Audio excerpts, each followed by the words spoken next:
I'm standing here on the shores of the Thames River, which flows through the heart of London at the start of a 14-day Tauck riverboat tour. 200 years ago, it would have taken 2 weeks to get from London to Paris, and that's how long it's going to take us on our riverboat tour.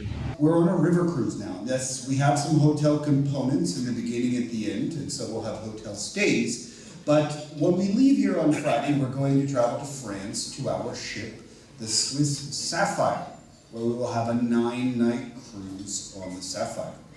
Very nice to be here with all of you, and welcome to London. And I hope you have a lovely day tomorrow. I know you're going to have a wonderful tour with Tauck, because my experience of Tauck is that the directors are lovely, the cruises and the holidays are lovely, and the travellers are always absolutely wonderful.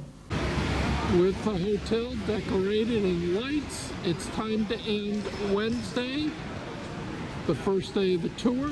Tomorrow we're off for a city tour and then on the road. This is one of the 7 authentic TARDIS set pieces. You can see the size of this. It is huge. Look, the dialect, Janice. I wonder if it's operational. You know you're never supposed to stand in front of these things. Lunch. And we ate at this location at Selfridge's department store on Oxford Street. A little different than in the show. Way dirty rotten scoundrels right there. It is time for breakfast. These orchids are real. And this is the Casper's restaurant. And this is our table where we are having breakfast with a view of the Thames River. Takes 2 servers to bring our food to us. From London, we proceed to Canterbury through the Channel and arrive in Le Havre, France, where we board the Swiss SAPPHIRE, the ancient Roman town of Canterbury. A short sightseeing stopover on our way to the Channel. Canterbury is most famous for, no, not the McDonald's, but the Canterbury Tales and the Canterbury Cathedral. You go through this gate right here to Canterbury Cathedral, where Thomas Becket was killed in 1170 by King Henry VIII. This cathedral is huge with 2 major chapels. This is one of them, and this is the other outer chapel. And right there in the center, the oldest stained glass window in England, showing Adam and the forbidden apple tree. This Roman town today is a tourist trap. We are proceeding to France by the Euro shuttle. It's a 31-minute crossing at 100 miles per hour. Finally, you're allowed to proceed to the railroad cars. And that's where we're going to be going in a moment, into that car right there. I am French. Well, anyhow, nobody's perfect, right? I'm going to be, as Joe said, one of your 3 tour directors. And I'm really happy to show you the different parts of France. Saturday morning starts with a tour of a goat farm. This is a typical Normandy farm. Goats. And this is where people come to Etretat for these beautiful stone beaches. And this was a Monet painting with the Church de Gare on the top of the cliff. Normandy is famous for its apple cider. Looking down the street of Le Bonneau, another tourist trap town, but very scenic. The British owned this town for many, many hundreds of years, which is why you see these Tudor-style buildings. This is the ancient seaport time. By ancient, I mean 1200. And today it's just restaurant row, one restaurant after another.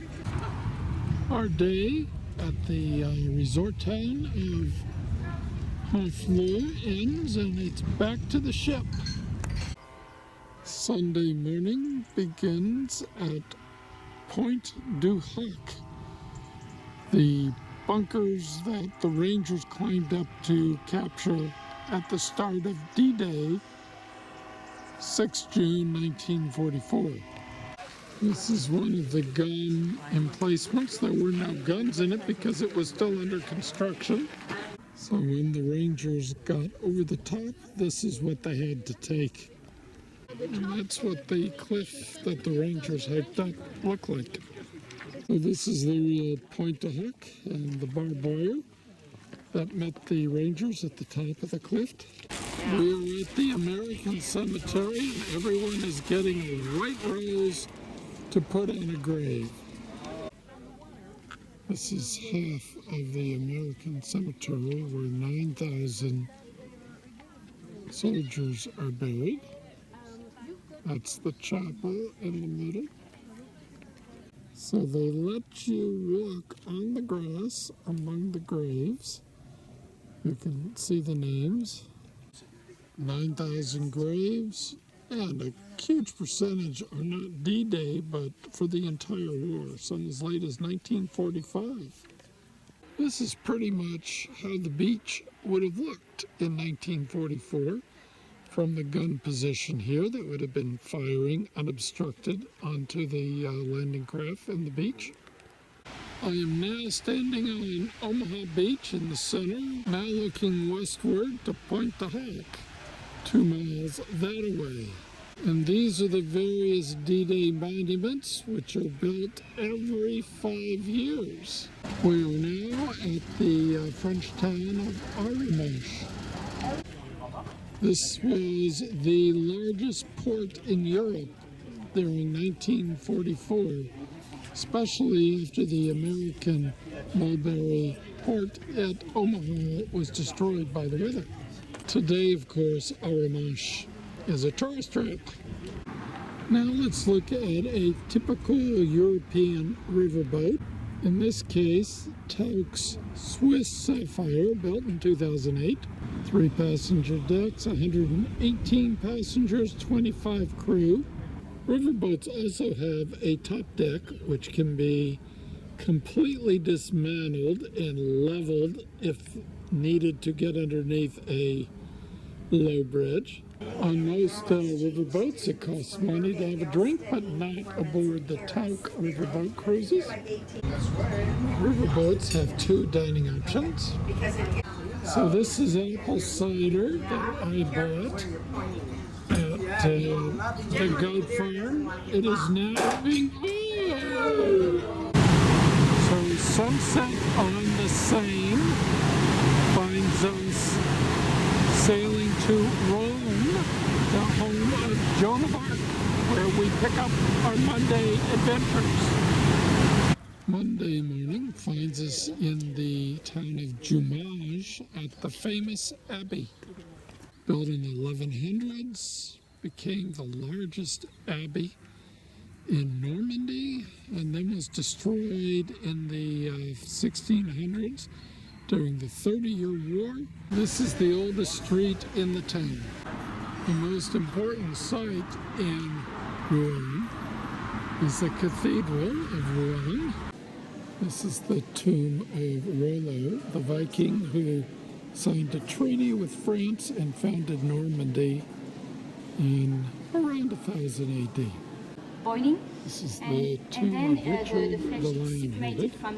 So he died in 1199 at age 41, and only his heart is buried here.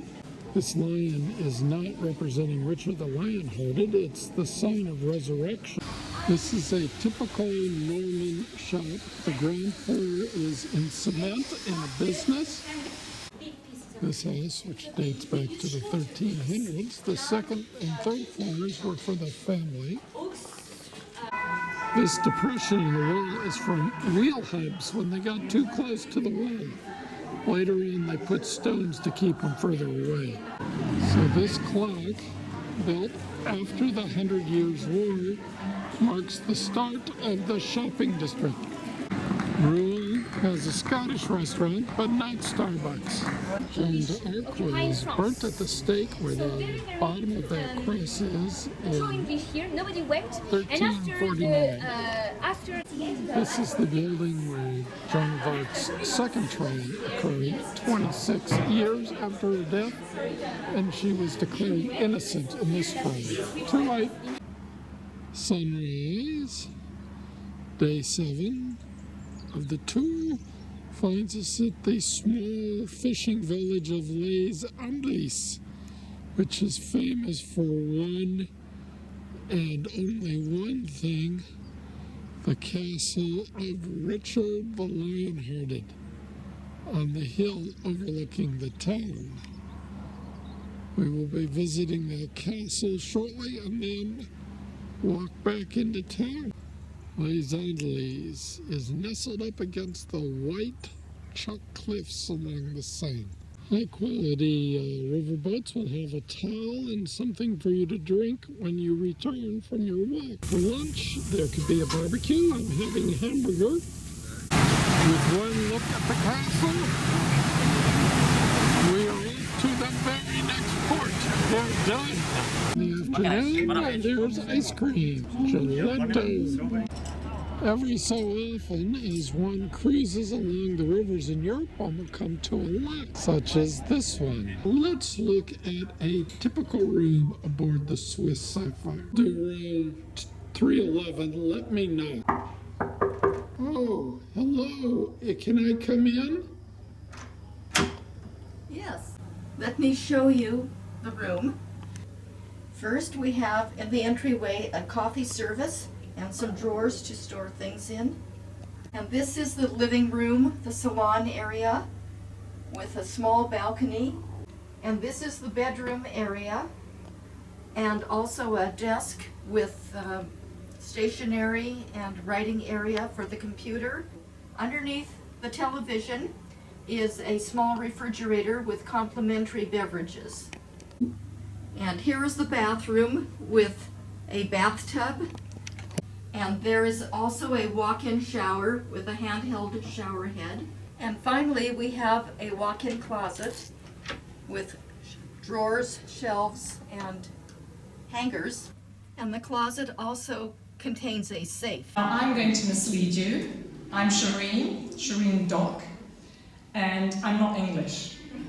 Sorry, but I'm actually French. I'm from the north of France. Wednesday morning in Vernon, a city famous for being halfway between Paris and Rouen, for riverboats to visit Monet's house. It is now 8:30 and the blue and red group will be departing at 9 o'clock. The green group will be departing at 9:30. We are in Giverny. Giverny itself is basically a small village where disciples of Monet in his later life all settled to study with him. The gardens are maintained in the style of Monet, meaning like it was in 1900. Some people say there are far too many flowers in Claude Monet's garden, but they're only half of what there were when he originally lived here. So here is Claude Monet's house. 7 full-time gardeners. Claude Monet died in 1926 in that room right there. This is a very famous Monet painting view. This is the water lily pond, and this is the Japanese garden. Wednesday started with a pair of locks, and it ends with another pair of locks at sunset. If it's Thursday morning, it must be Conflans Saint-Honorine on the Seine, heading to the town where Vincent van Gogh lived. Now we are in the town of Auvers-sur-Oise, where Vincent van Gogh spent the last 70 days of his life in 1890s. This is Vincent van Gogh's grave with his brother next to him. Vincent like Madonna, as he would like to be called, because the French couldn't say Van Gogh. It's a Dutch name, died at age 37 of suicide. One of the nice features of this town is every time Vincent painted a painting, they have a board showing you the painting at the location. Vincent painted this church in 3 hours. The sky in the church is a blue, which is different in color than the real blue here. This is where Vincent van Gogh lived for 70 days and died. And his room is up on the roof. And he came across the street to paint the city hall. And they have sunflowers growing, his symbol from one of his famous paintings in front of the city hall, the hotel and the farmers market of Velt-sur-Oise. Seine is 22 euros a kilo, or 11 euros, or maybe $15 a pound. With shrimp and snails. Coming back from the morning tour, slowly but steadily boarding. Receive a towel from Norbert, who does the massages on the ship. Turn in your shore pass for your room key. That's how they know you've returned to the boat. Lunch is also a buffet with 3 or 4 choices to choose from. Cold dishes. And the special of the day is mussels, which are now in season. In the afternoon, we set sail. Next stop, Paris. We are approaching Paris and the Eiffel Tower in the heart of Paris. And to end as perfectly as it can be our first night in Paris, I would like you to meet Cynthia, Stéphane, and Thierry also. Quand il me prend dans ses bras, qu'il me parle tout bas, je vois la vie en rose. Il me dit des mots d'amour, des mots de tous les jours, et ça me fait quelque chose.